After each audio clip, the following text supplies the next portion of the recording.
वैसे देखो, एक ये खुद करना कि आपको जो भी सब्जेक्ट आप पढ़ने जा रहे हो उसका सिलेबस याद होना चाहिए, याद होना चाहिए प्रत्येक बच्चे को। मैं आज थोड़ा सा सिलेबस के बारे में बता और देता हूं आपको क्या क्या चीजें हैं उसमें।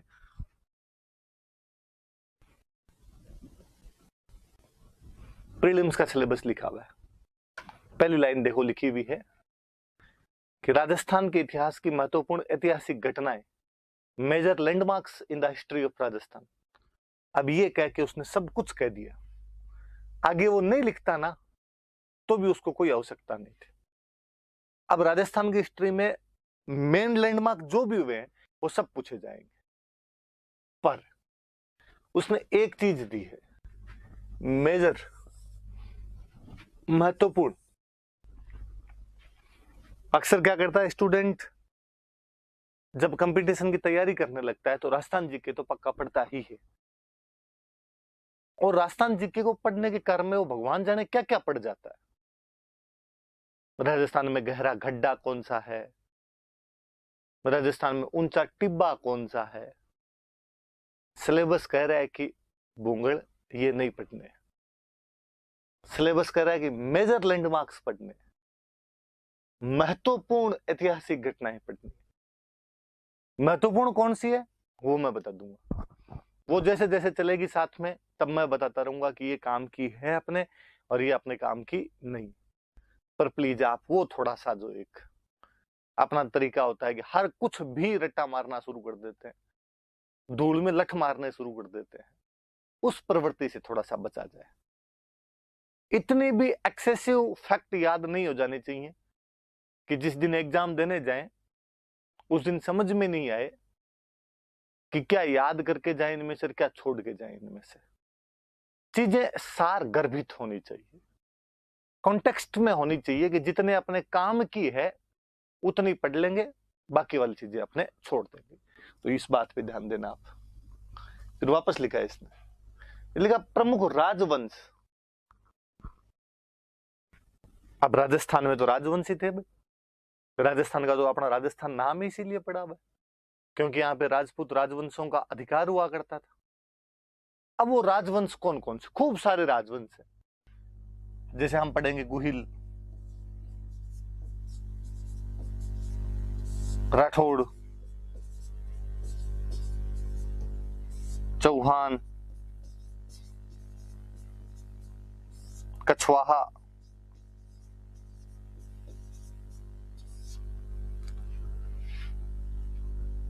यदु, उसके बाद आप परमार, प्रतिहार, जाट, और अपने टोंक में एकमात्र मुस्लिम रियासत थी तो टोंक वालों का। ये कुछ रियासतों का अधिक वो इतिहास हम पढ़ेंगे, उनकी हिस्ट्री हम पढ़ेंगे, राजवंशों की डायनेस्टीज के बारे में जानेंगे। कौन कौन से, तो गोहिल है, राठौड़ है, चौहान है, कछवाहा है, यदु, परमार, प्रतिहार, जाट, मुस्लिम, और भी कोई आ जाएंगे, रह जाएंगे। साथ में कई छोटे छोटे कई ऐसे पर्टिकुलर राजवंश रहे जिनका अधिकार केवल किसी क्षेत्र विशेष पर रहा और ये जानकारी उनके किसी अभिलेख से मिलती है। उस अभिलेख के अलावा उसके बारे में अपने पास में कोई भी जानकारी नहीं है, तो उनके बारे में भी हम पढ़ लेंगे। मैंने मोटी मोटी सी बात बताई।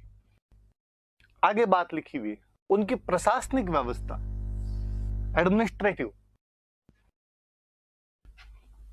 कि मंत्री कौन होते थे, राजा बनता कैसे था, राजा के बाद में अगला राजा कौन बनता था, उत्तराधिकार के नियम क्या क्या हुआ करते थे, राजस्व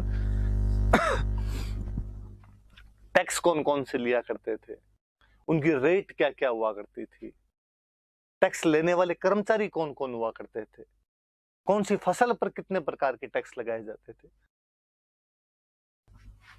और सामाजिक सांस्कृतिक मुद्दे, उनके टाइम में जो भी सामाजिक व्यवस्था रही थी, जो भी कोई कल्चरल बातें हुई थी उनके टाइम में, जो भी प्रथाएं चला करती थी, उन तमाम चीजों के बारे में पढ़ेंगे। ये सती प्रथा है तो राजवंशों से जुड़ी हुई प्रथा थी, इनके टाइम में खत्म हुई तो अब वो अपने आप में एक सामाजिक सांस्कृतिक मुद्दा हो गया, उसके बारे में अपने पढ़ लेंगे। तो ये सारी चीजें हम इस पहले टॉपिक में, तो ये पहला टॉपिक अपने आप में पूरी बातें कर देता है अपने को राजस्थान के इतिहास की। और देखते हैं, देखो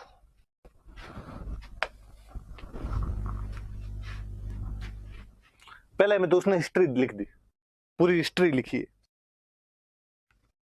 दूसरे में अब देखो मैं एक और बताता हूं, वैसे नॉर्मली आपको बेसिकली राजस्थान के इतिहास को या किसी भी देश के इतिहास को 3 भागों में बांटते हैं, एंशिएंट, मिडिवल और मॉडर्न।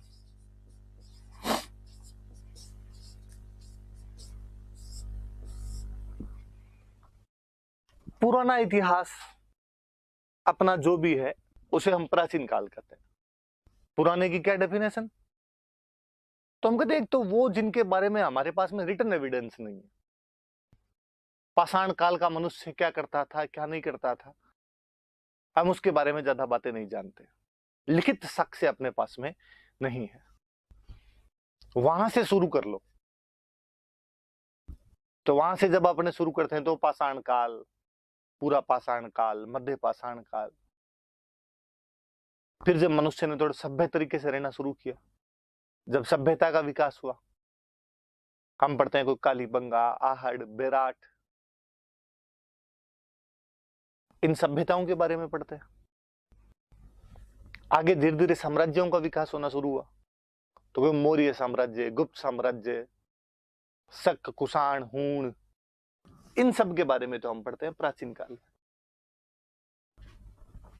जब मध्यकाल आता है तो मध्यकाल में हम पढ़ते हैं मोहम्मद बिन तुगलक, अलाउद्दीन खिलजी, अकबर, जहांगीर, ये मध्यकाल है। जब आधुनिक आता है तो भारत का जब आधुनिक इतिहास देखते हैं तो उसमें आएगा आपके Warren Hastings, Lord Cornwallis, Wellesley, Lord William Bentinck. मैं मोटा मोटा आपको यदि एक विभाजन कहूं तो मैं कहूं जब हिंदू राजाओं का अधिकार था वो एंशिएंट है, जब मुस्लिम किंग्स आ गए थे वो मिडिवल है, जब गोरों का राज आ गया था वो मॉडर्न है। कि जब अशोक, चंद्रगुप्त मौर्य, बिंदुसार, बिंबिसार वो राजा है तब तो प्राचीन काल। मोहम्मद बिन तुगलक, अलाउद्दीन खिलजी, बलबन, जहांगीर है तो मध्यकाल। डलहौजी, रिपन, लिटन, कर्जन के बारे में पढ़ रहे हो तो आधुनिक काल। सीधा सीधा इन 3 भागों में बांट के देखा जाने से वाली सी बात। ये जो पहले वाला था इसने प्राचीन और मध्यकाल दोनों को समाहित कर लिया, कि इसमें प्राचीन भी आ गया और मध्यकाल भी आ गया।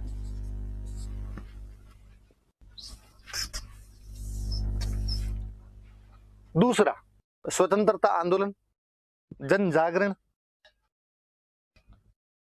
व राजनीतिक एकीकरण, ये आपका आधुनिक काल है, ये आपका मॉडर्न एरिया है। स्वतंत्रता आंदोलन किसके खिलाफ? तो हम वैसे तो कहते हैं कि अंग्रेजों के खिलाफ, पर अपने देश में 2 स्थितियां थी। एक वह भाग जो सीधे अंग्रेजों के अधिकार में था, एक वह भाग जो राजाओं के अधिकार में था। अपने राजाओं वाले अधिकार वाले में आया करते थे।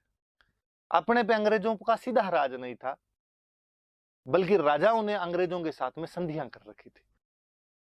तो हमने जो आजादी की लड़ाई लड़ाई वो दोहरी लड़ाई थी। वो आधी लड़ाई कहीं ना कहीं अंग्रेजों के खिलाफ है, आधी लड़ाई कहीं ना कहीं राजाओं के खिलाफ है। तो स्वतंत्रता आंदोलन चलाया हमने, जन जागरण हुआ, जनता के अंदर कहीं ना कहीं पॉलिटिकल अवेकनिंग आई, और फाइनली हमें पता चला कि हमारा देश मेवाड़, मारवाड़, जैसलमेर, करौली, भरतपुर अलग अलग नहीं है, बल्कि हम सब एक ही देश के वासी हैं। तो हमारा एकीकरण हुआ, इंटीग्रेशन हुआ। इस टॉपिक के तहत बेसिकली हम 5 चीजें पढ़ते हैं। देखो, उसमें तो हम राजा महाराजा सारे पढ़ लेंगे। इसमें हम पढ़ेंगे रिवोल्ट ऑफ 1857,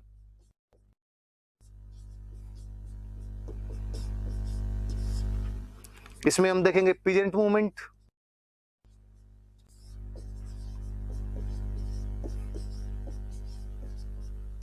इसी में अपने देखेंगे ट्राइबल मूवमेंट,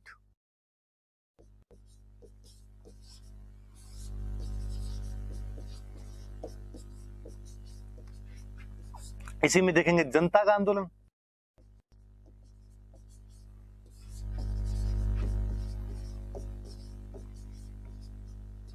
और इसी में देखेंगे अपने इंटीग्रेशन। अब आपको इजीली समझ में आएगा कि इसमें अपने क्या क्या पढ़ेंगे।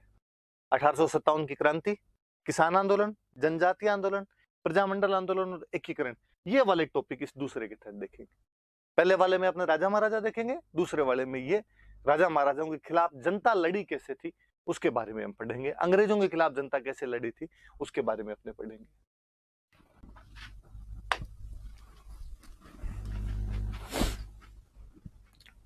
हिस्ट्री कभी भी अकेले पढ़ी नहीं जा सकती, हिस्ट्री के साथ में कल्चर पढ़नी जरूरी है। कारण कि राजा महाराजाओं ने जितना भी डेवलपमेंट करवाया वो सारा कल्चरल डेवलपमेंट था, और वो डेवलपमेंट एंशिएंट और मिडिवल के अंदर हुआ। तो वो कौन कौन से डेवलपमेंट थे, कैसे वे, उसके बारे में पढ़ते हैं। क्वेश्चन लिखा देखो सीधा सीधा, स्थापत्य कला की प्रमुख विशेषताएं, salient features of the architecture. आगे इसने बाकायदा आगे मैनेज किया है वापस, उसमें कह रहा है मैं दो चीजें पूछूंगा, किले एवं स्मारक, मॉन्यूमेंट्स। मॉन्यूमेंट्स में क्या पूछेगा अगला, मॉन्यूमेंट्स में अपने से कोई पूछ लेगा महल, छतरियां, राजा महाराजा मरते तो उनके पीछे छतरियां बनती थी, राजा महाराजा अपने रहने के लिए महल बनवाते थे, सुरक्षा के लिए जो बनवाते वो तो किले, रहने के लिए जो बनवाते वो महल हुआ करते थे। तो उनके बारे में अपने तमाम जानकारियां पढ़ेंगे कि वो महल कौन कौन से बने, किस किस ने बनवाए, उनकी क्या क्या विशेषताएं हैं। और कई बार सीधा क्वेश्चन उठा के पूछ लेते हैं। मुझे याद है 2013 वाले उसी मेंस के एग्जाम में क्वेश्चन था, गागरोन किले के स्थापत्य कला की विशेषताएं बताइए।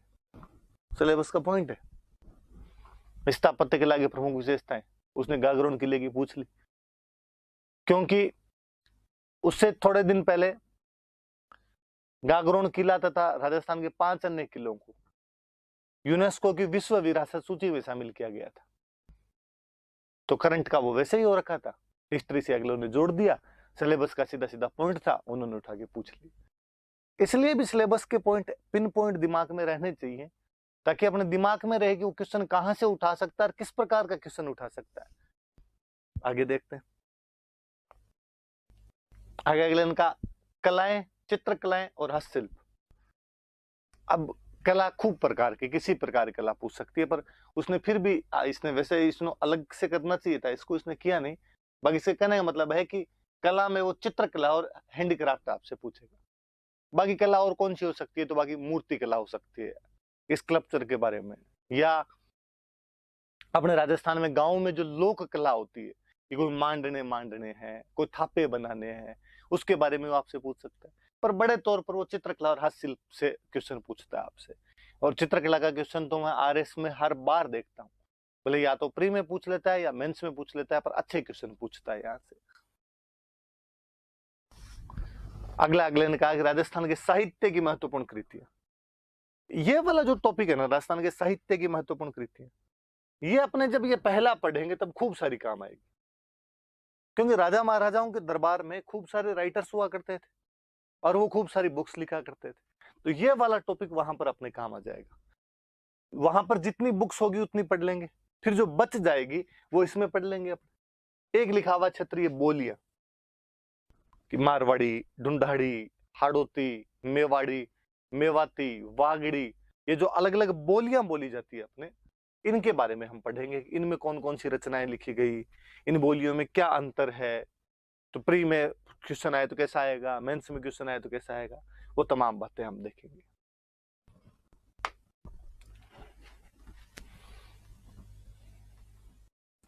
और मेले, त्योहार, लोक संगीत और लोक नृत्य, देखना आप टॉपिक पे ध्यान देना क्या क्या है। मेले, त्योहार, ये तो है। दूसरा दे रखा है लोक संगीत और लोक नृत्य, दो ही चीज दे रखी है इसने, म्यूजिक दे रखा है और डांस दे रखा है। इसका मतलब ड्रामा नहीं है कि प्री वाले सिलेबस के अंदर लोक नाट्य नहीं दे रखे हैं उसने, मेले त्योहार लोक संगीत और लोक नृत्य इतना ही दे रखा है उसने।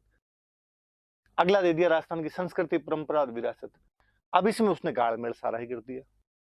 इसमें अब आप कुछ भी पूछ सकते हो, कहीं से भी उठा के पूछ सकते हो। अब आभूषण भी संस्कृति का हिस्सा है, जितने रीति रिवाज अपनी है वो सारी संस्कृति का हिस्सा है। कोई बावड़ी बनी हुई है कहीं पर, वो भी अपनी विरासत ही अपने आप में हेरिटेज। तो यहाँ पर वो उठा के कुछ भी पूछ लेगा आपसे। राजस्थान के धार्मिक आंदोलन, ये अपने जो अपने पढ़ते हैं राम स्नेही आंदोलन, ये वैष्णव जितने भी आंदोलन हुए या भगवान कृष्ण से संबंधित जो भी आंदोलन हुए, निम्बार्काचार्य जी का क्या था, राम स्नेहियों वाला क्या था, रामानुज जी का क्या था, रामानंदी जी का क्या था, वल्लभ संप्रदाय क्या था, उसके बारे में। संत और लोक देवता, फिर याद रखना यहाँ पे लोक देवियां नहीं है, सिलेबस में उसने अलग से मेंशन नहीं की लोक देवियां। पर्यटन स्थल जो भी बच जाए, हवा महल पर्यटन स्थल है, चित्तौड़ का किला एक पर्यटन स्थल। राजस्थान के प्रमुख व्यक्तित्व, वैसे तो व्यक्तित्व हम साथ साथ में पढ़ लेंगे कि जब राजा पढ़े तो राजाओं वाले व्यक्तित्व आ गए, जब मॉडर्न राजस्थान पढ़ेंगे तो ये विजय सिंह पथिक, केसरी सिंह बारठ, जोरावर सिंह बारठ, ये तमाम व्यक्तित्व आ जाएंगे। फिर भी लास्ट में कुछ बच जाएंगे, वो सारे अपने यहाँ पर लिख लें। ये आपके प्री का सिलेबस था कि प्री में वो क्या क्या बातें पूछ सकता है। कमोबेश ये की ये चीजें मेंस में है, ज्यादा कोई अंतर उसने नहीं किया। फिर भी मोटे मोटे तौर पे उसने थोड़ा तोड़ दिया, तो हम वापस देख लेते हैं। उसने दिया कि प्राग ऐतिहासिक काल से लेकर 18वीं शताब्दी के अवसान तक, 18वीं शताब्दी मतलब 1701 से इसके अवसान तक मतलब 1799 तक। यह उसका और ज्यादा अच्छा करने का रीजन ये है कि जब 1818 में राजस्थान के राजाओं ने अंग्रेजों के साथ में संधियां करनी शुरू कर दी थी, तब तक की हिस्ट्री, उसके बाद वाली नहीं। फिर राजस्थान के इतिहास के प्रमुख सोपान, वही महत्वपूर्ण राजवंश, उनकी प्रशासनिक और राजस्व व्यवस्था, सेम पॉइंट, इक्का दुक्का पॉइंट उसने कोई चेंज किया और कुछ ही नहीं किया। 19वीं और 20वीं शताब्दी की प्रमुख घटनाएं, अब देखो इसने अलग कर दी इस बार, किसान आंदोलन, जनजाति आंदोलन, राजनीतिक जागृति, स्वतंत्रता संग्राम और एकीकरण। ये मैंने आपको प्री में अलग करके बताए थे, वो सारी बातें इसने इस प्रकार दे दी।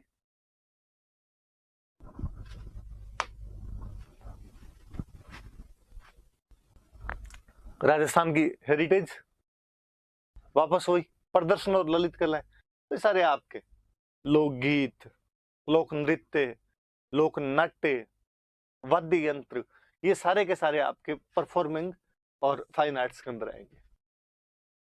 हैंडीक्राफ्ट आप पूछ लेगा आपसे, वास्तुशिल्प पूछ लेगा। वास्तुशिल्प में मतलब टोटल आ गए, किले आ गए, महल आ गए, मंदिर आ गए, मस्जिदें आ गई, बावड़ियां आ गई, जो कुछ मकान बना हुआ है वास्तुशिल्प है। मेले त्योहार, लोक संगीत, लोक नृत्य, वापस वो की वो बातें जो मैंने अभी समझाई आपको, वही राजस्थान के साहित्य की महत्वपूर्ण कृतियां और राजस्थान की बोलियां, राजस्थान के संत, लोक देवता और महत्वपूर्ण विभूतियां, ये आपके सिलेबस है प्री और मेंस का।